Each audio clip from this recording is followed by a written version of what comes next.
এবার আরো কিছু খবর নিয়ে একটি ডেস্ক রিপোর্ট।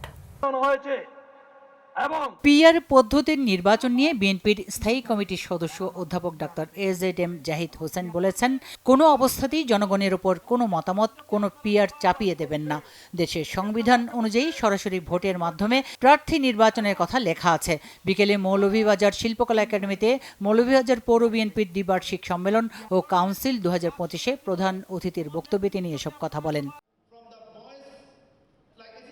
রাজধানীতে হয়ে গেল ইউনাইটেড ইন্টারন্যাশনাল ইউনিভার্সিটিতে গভর্নমেন্ট একাডেমিয়া ইন্ডাস্ট্রি কনক্লেভ 2025 অনুষ্ঠানে বাংলাদেশ জ্বালানি ও বিদ্যুৎ গবেষণা কাউন্সিলের চেয়ারম্যান মোহাম্মদ ওয়াহিদ হোসেন, বুয়েটের কম্পিউটার বিজ্ঞান বিভাগের professor doctor engineer Saidur Rahman এবং অপরাধ তদন্ত বিভাগের প্রধান মোহাম্মদ সিবগাত উল্লাহ, দি সিটি ব্যাংক লিমিটেডের ব্যবস্থাপনা পরিচালক সিইও এবং এবিবি চেয়ারম্যান মাসরুর আরিফিন সহ অনেকে। সভাপতিত্ব করেন ইউআইইউর উপাচার্য প্রফেসর ডক্টর মোহাম্মদ আবুল কাশেম মিয়া।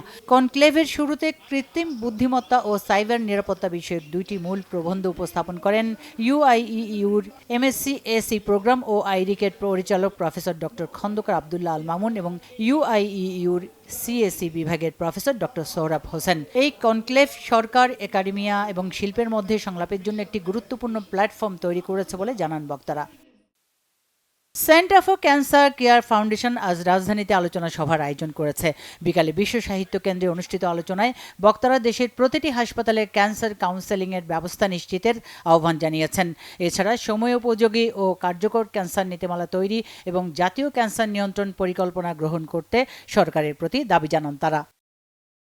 রাজধানীতে জাতীয় প্রেস ক্লাবের আব্দুস সালাম মিলনায়তনে বৃহত্তর যশোর ডিরেক্টরের কার্যনির্বাহী পরিষদের উদ্যোগে প্রয়াত ডক্টর এম শমশের আলী স্মরণে আলোচনা সভা ও দোয়া মাহফিল হয়েছে। অনুষ্ঠানে বক্তারা প্রয়াত ডক্টর এম শমশের আলীর কর্মময় জীবনের নানা দিক তুলে ধরেন। অনুষ্ঠানে সভাপতিত্ব করেন বৃহত্তর যশোর ডিরেক্টরের কার্যনির্বাহী কমিটির সভাপতি, সুপ্রিম কোর্ট হাইকোর্ট ডিভিশনের বিচারপতি মোহাম্মদ আব্দুল মান্নান। বক্তব্য রাখেন বিটিভির মহাপরিচালক মাহবুবুল আলম গোড়া সহ গণ্যমান্য ব্যক্তিরা। University of Asia Pacific, Dhaka বিশ্ববিদ্যালয় ও জার্মানির ওটিএচ ওয়েডেন এর যৌথ উদ্যোগে জলবায়ু পরিবর্তন ও উন্নয়ন শিরোনামে উচ্চস্তরের গোল টেবিল আলোচনা সভা হয়েছে। আন্তর্জাতিক ব্যবসা ও প্রযুক্তি সম্মেলনের অংশ হিসেবে ইউএপি বিওটি সম্মেলন কক্ষে আয়োজিত অনুষ্ঠানে নীতি প্রণেতা, শিক্ষাবিদ, অর্থনীতিবিদ ও শিল্প প্রতিনিধিরা অংশ নেন। এতে আলোচনার মাধ্যমে অংশগ্রহণকারীরা একমত হন, জলবায়ু পরিবর্তন মোকাবেলায় একক উদ্যোগ নয়, বরং শিক্ষাবিদ, শিল্প, নীতি প্রণেতা ও উন্নয়ন অংশীদারদের মধ্যে শক্তিশালী সহযোগিতা অপরিহার্য। অনুষ্ঠানে সভাপতিত্ব করেন যুক্তরাষ্ট্রের ইউনিভার্সিটি অব নিউ অর্লিন্সের অর্থনীতি ও ফিন্যান্স বিভাগের অধ্যাপক ডক্টর কবির হাসান। আল আরাফা ইসলামী ব্যাংক সিলেট জোনের দিনব্যাপী টাউন হল মিটিং হয়েছে নগরীর স্টার প্যাসিফিক হোটেলে। শনিবার ব্যাংকের চেয়ারম্যান খাজা শাহরিয়ার প্রধান অতিথি হিসেবে টাউন হল মিটিংয়ের উদ্বোধন করেন। বিশেষ অতিথি ছিলেন পর্ষদীয় নির্বাহী কমিটির চেয়ারম্যান মোহাম্মদ আব্দুল ওয়াদুদ। ব্যবস্থাপনা পরিচালক মোহাম্মদ রাফাতুল্লাহ খান অনুষ্ঠানে সভাপতিত্ব করেন। উপস্থিত ছিলেন ব্যাংকের উপব্যবস্থাপনা পরিচালক মোহাম্মদ আবদুল্লাহ আল মামুন, মোহাম্মদ ফজলুর রহমান চৌধুরী, আসাদুজ্জামান ভূঁইয়া, মোহাম্মদ হোসেন ও এস.এম. আবু জাফর সহ অন্যান্য নির্বাহীরা। সিলেট রিজিওনাল হেড ও senior vice president Piyush Kumar সরকারের সার্বিক ব্যবস্থাপনায় সভায় সিলেট জোনের 16টি শাখার ব্যবস্থাপক ও কর্মকর্তারা অংশ নেন। সভায় প্রধান অতিথি চেয়ারম্যান খাজা শাহরিয়ার এবং বিশেষ অতিথি আব্দুল ওয়াদুদ সিলেট জোনের শাখাসমূহের বিভিন্ন দিক নির্দেশনা প্রদান করেন।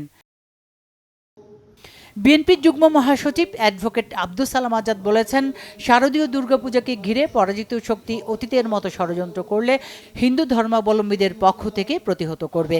বিএনপির ভারপ্রাপ্ত চেয়ারম্যান তারেক রহমানের নির্দেশে শারদীয় দুর্গাপূজা উপলক্ষে টঙ্গীবাড়ি উপজেলার সনাতন ধর্মাবলম্বী ভাই বোনদের নিয়ে উপজেলা মিলনায়তনে সম্প্রীতি সমাবেশে তিনি এসব কথা বলেন। এ সময় তিনি টঙ্গীবাড়ি উপজেলার 52টি শারদীয় পূজা মণ্ডপে আর্থিক অনুদান দেন। চট্টগ্রাম মহানগর বিএনপির এক সমাবেশ হয়েছে মহানগরীর লালখানবাজার একটি হোটেল মোড়ে। ওয়ার্ড বিএনপির আহ্বায়ক সৈয়দ ওমর ফারুকের সভাপতিত্বে সমাবেশে বক্তব্য রাখেন মহানগর বিএনপির সদস্য সচিব নাজিমুর রহমান, কেন্দ্রীয় বিএনপি নেতা ইসরাফিল খসরু মাহমুদ চৌধুরী, আব্দুল হালিম শাহ আলম সহ অন্যরা। Bangla vision news desk.